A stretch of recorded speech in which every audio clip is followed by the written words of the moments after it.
समय तक देश में राज करने का मौका यहाँ की जनता ने इनको नहीं दिया है, बल्कि यूपी में भी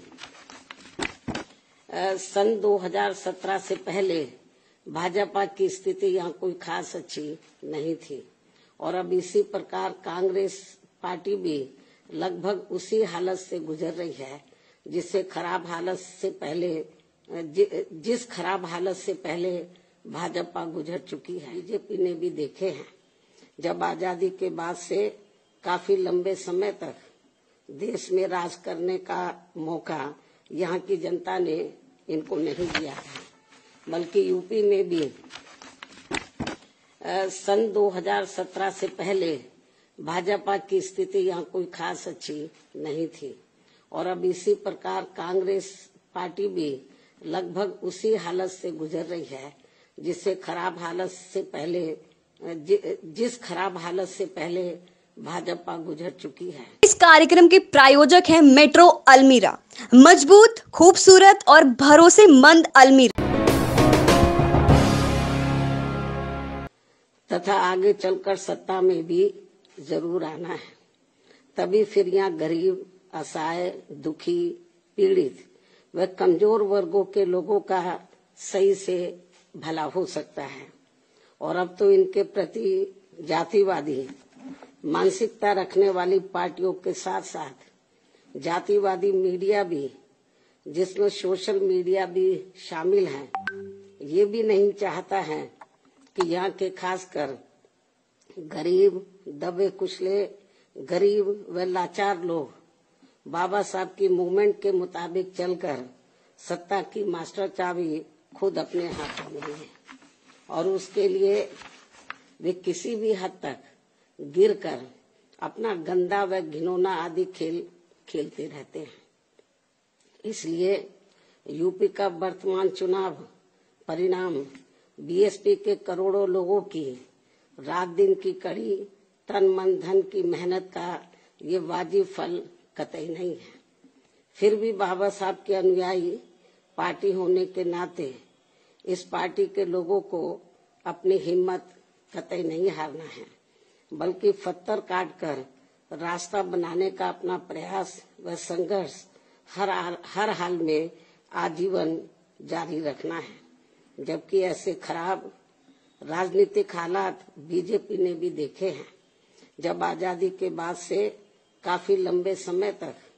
देश में राज करने का मौका यहाँ की जनता ने इनको नहीं दिया है,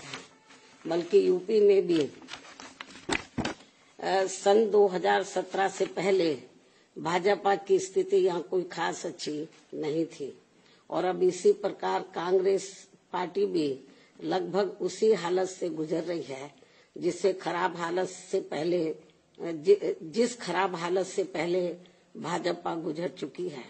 इसलिए कल आए चुनाव परिणाम आगे के लिए सबक, जिसके परिप्रेक्ष्य में यहाँ मैं ये कहना जरूरी समझती हूँ कि चुनाव में पूरे यूपी से मिले फीडबैक के मुताबिक जातिवादी मीडिया अपनी अनवरत गंदी साजिशों प्रायोजित मैनेज किया हुआ सर्वे आदि कार्यक्रमों एवं लगातार नेगेटिव प्रचार के माध्यम से खासकर मुस्लिम समाज व भाजपा विरोधी हिंदू समाज के लोगों को भी गुमराह करने में ये प्रचारित करके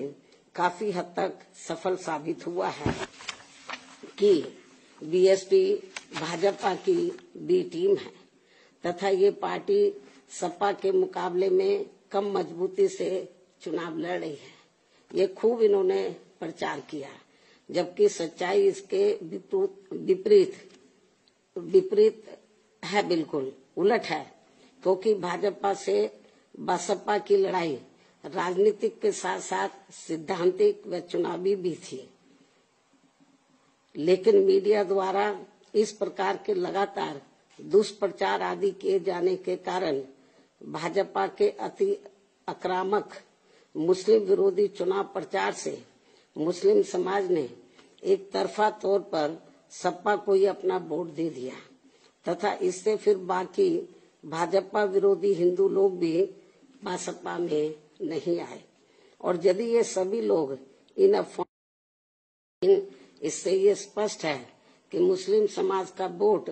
यदि दलित समाज के साथ मिल जाता, जैसा कि बंगाल के चुनाव में टीएमसी के साथ मिलकर भाजपा को धराशायी करने का चमत्कार परिणाम दिया था, तो फिर वैसे ही परिणाम यहाँ भी दोहराए जा सकते थे। साथ ही ये लोग हमेशा इस तथ्य को ऐन वक्त पर भूल जाते हैं कि केवल बीएसपी ही यूपी में भाजपा को सत्ता में आने से रोक सकती है, सपा नहीं। इनकी इसी गलत सोच का ही ये नतीजा है